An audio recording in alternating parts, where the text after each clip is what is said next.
In this video, I'm going to show you how you can make text in Google Docs to be vertical.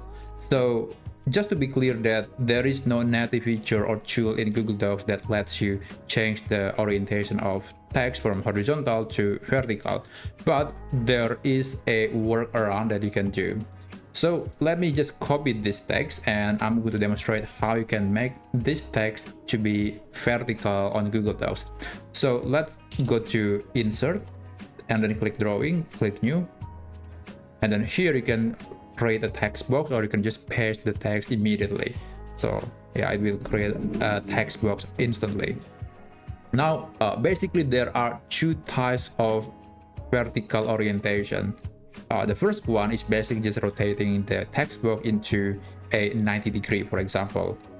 So you can move it like that, click and drag that control point here, and then that's basically will turn this text to be, somewhat vertical, although this is probably not the vertical that you have in mind. Another type of vertical is basically just keep the letter straight, but the arrangement is vertical.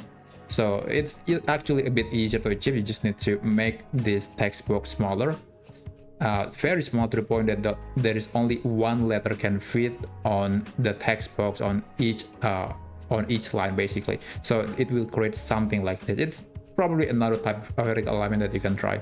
So yeah, there are two types of this one that allows you to just rotate it like that, and I'm going to create a copy just to give you a quick demonstration, and I'm going to just make it smaller. Perhaps I think it's better to make the text smaller because we don't want to make the document to be excessively longer. So yeah, there are two types of vertical, this one and this one. And when you're done, let's click Save and Close, and that content will be inserted into your document. So that's how you can create a vertical text on Google Docs.